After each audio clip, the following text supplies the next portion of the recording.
Very good morning. Good morning. Hi. Hi. Hello, How's Fabrice. everyone doing? Hey, morning, everyone. Okay, we'll just give a couple of minutes and then get started. I can see people still joining in.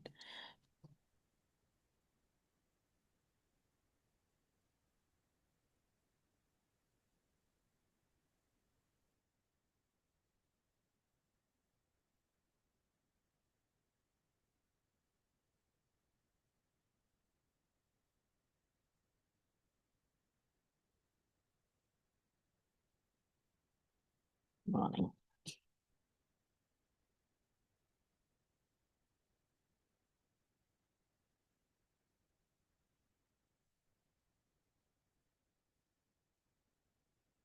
Okay, Shrikant, hopefully we can get started. Yeah, absolutely. Vidya. Yeah, Let's, yeah. okay. Um, Good morning, and thanks for joining the call. I'm sure we have people across the world, but so today the call, I think we'll cover a couple of product release updates. The one thing good is we are kind of working uh, on features as well as teething problems which we kind of have addressed, especially around the patching, which I want to talk about it today. And of course, so a couple of the feature updates which will be coming in very soon. So Basha, please take over, and then I'll go over the patching towards the end. Yeah, sure. Thank you. All right. So agenda is the product updates. We have around 5 to 6 updates for today. Firstly, report admin. So this is a new role that we added. It was requests from some of our partners where they wanted a user with the report admin role to only be able to access the reports, view them, and download them. So when you add a new user today, you will be seeing this new role in the options. So this new role, report admin, will only have the standard reports view. However, the overview page, that's the landing page, so that will also be there upon login, but there'll be no data available. It is only the standard report section that will be available for this new role to view and download reports. The next one is the vulnerability filter. So we have added this filter in the global settings. By default, again, we are showing all the vulnerabilities, but in case any of the user, they want to only view the confirmed vulnerabilities, they can come here. The dropdown has all confirmed and unconfirmed. You can set up your vulnerability preference and save here. Upon saving, the data will be displayed accordingly in the matrix problems and vulnerability pages. So by default, it's all.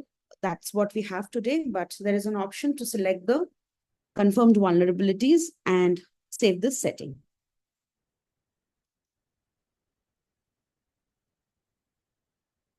Okay.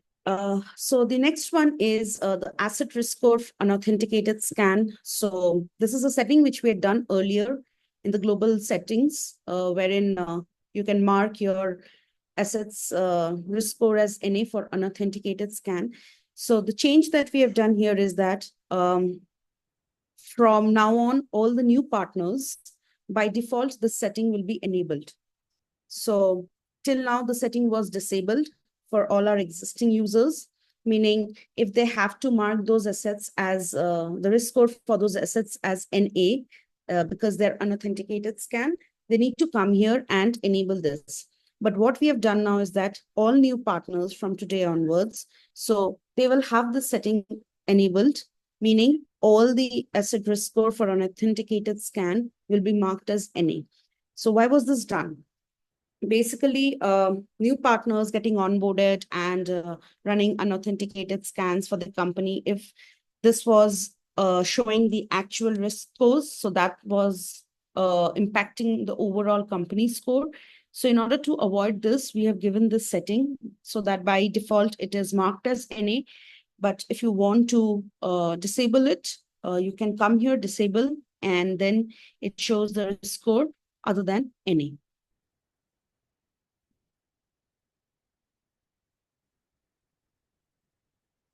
All right, this is another new setting that we introduced, the active kernel setting. So basically for Linux services, we have seen that there are instances where there are multiple kernels configured. Now, some could be active, some could be inactive or old. So what Connect Secure does is it is the vulnerability related to all the kernels present. Here again, we have requests from partner where they wanted to see the vulnerabilities only for the active kernel and not for the inactive or the old one. So that's the reason we have given here a setting wherein you can go and enable this option company-wise or probably enable it at a global level. So once this is enabled, the vulnerability is related to the active kernel.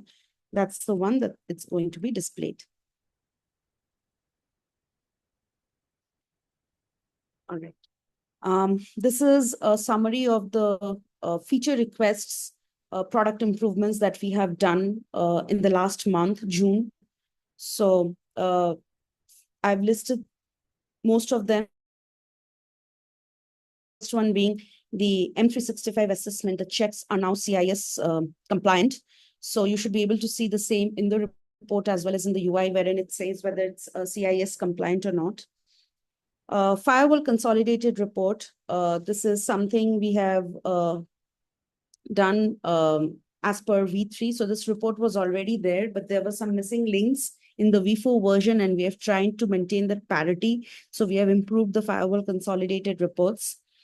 Compliance status for firewall assets. So particularly for FortiGate firewall, we have introduced the compliance status, which shows in the UI in the whether it's compliant or non-compliant. We currently have it only for FortiGate. We are looking into the feasibility of getting it introduced for other firewalls as well. The new report admin role, this is something which I already went through, wherein they want to only have access to the reports. Standard reports, vulnerability trending. So the trending charts, the EPSS score, the affected assets, vulnerability trending. So all of this is now available in the vulnerability trending report. Renaming cloud assessment module as premium features. We have renamed the module. You must have seen it in the UI because now the premium feature is over and above. It's going to be over and above the assessments with features like asset documentation getting rolled out. And lastly, we have improved the remediation steps for M365. So this is again work in progress. We have done for around 10 of the checks, wherein the remediation steps either have been improved or the PowerShells have been updated.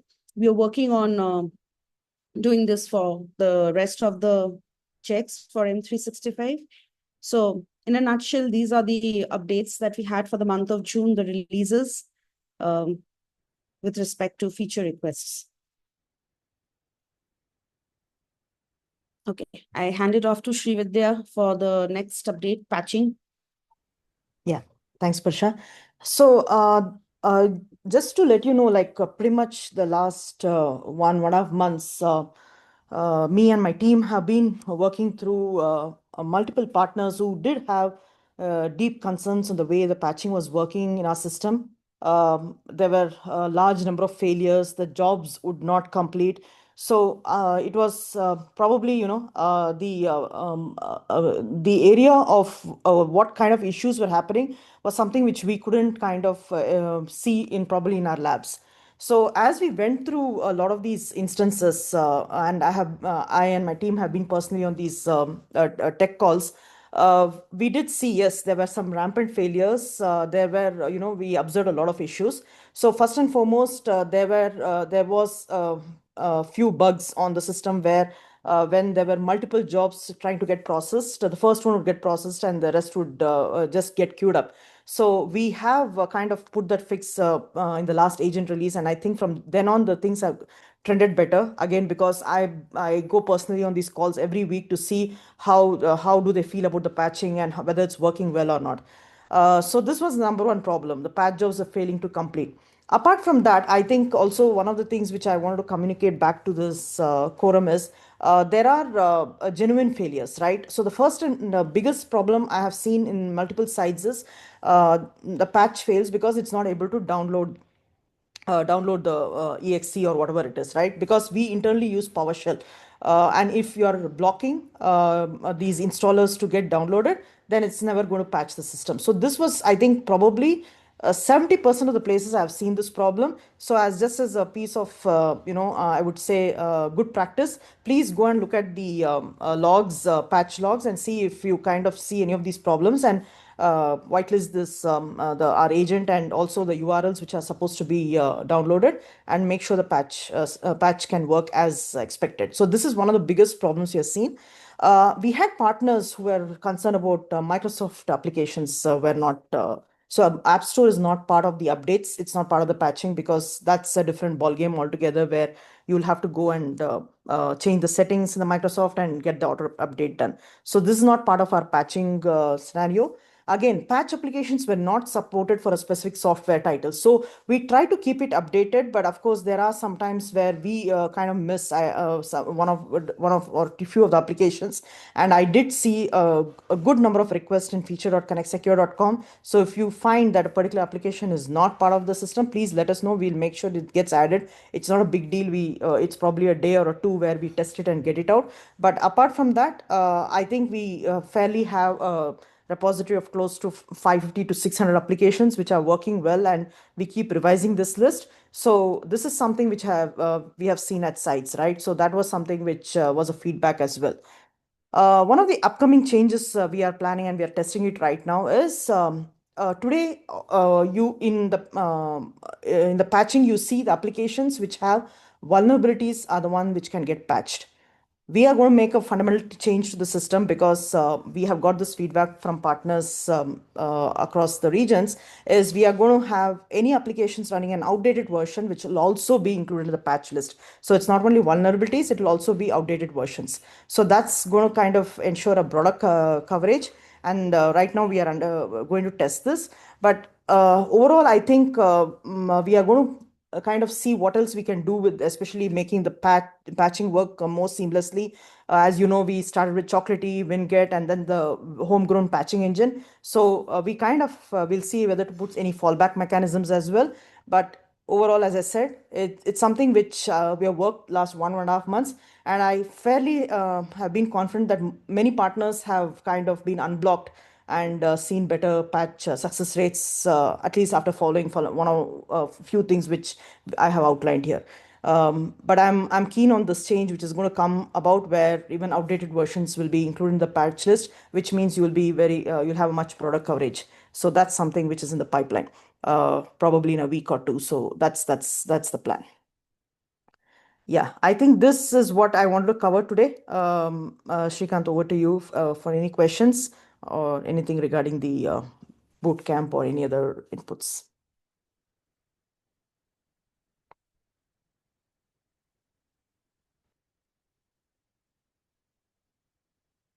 Okay. No question.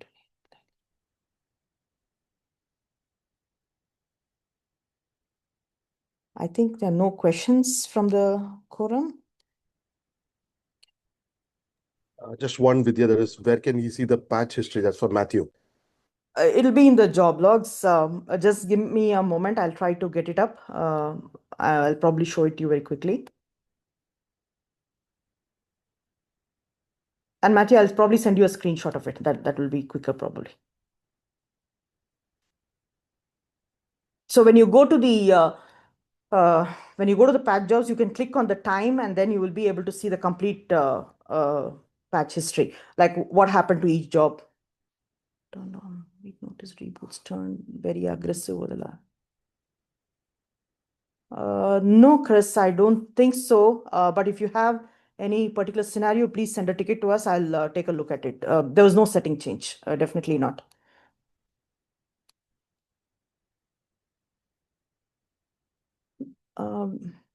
Hank, can you please confirm where is the original screen you showed that had all the options? Can you give the context to it?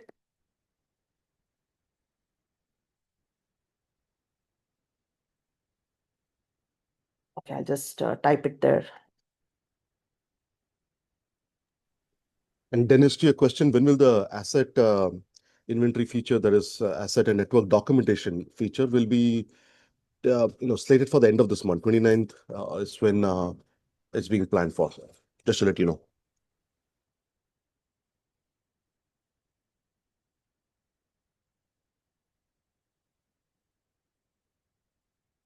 Yeah, that's sure. Oh, global settings. Yeah. Yeah. Okay. Yeah, that's the settings page, Hank. That's correct. You're correct. Okay.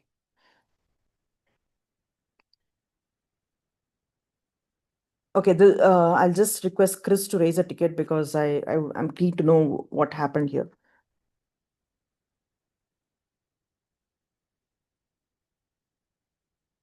Okay.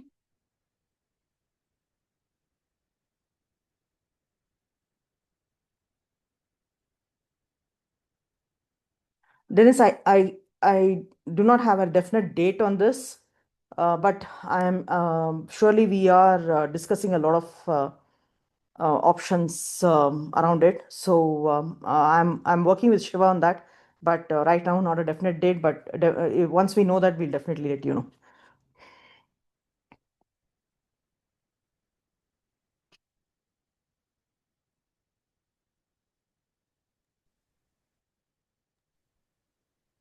Yeah, is third-party patching included in the yes? Okay. Yeah, I think we covered all the questions, Shrikant. Yeah, so thank you very much as always, Vidya, the team, Barsha. I think great job in engineering. Yeah, thanks everyone. Have a great rest of the Wednesday. Thank you. And we'll be connecting, I think from now on every other Wednesday. Is that right? Yeah, it's a bi-weekly. Yeah, I think it's Yep. moving bi-weekly. So Okay, perfect. Thank you, everyone. Appreciate it. Thanks. Bye-bye. Thanks all.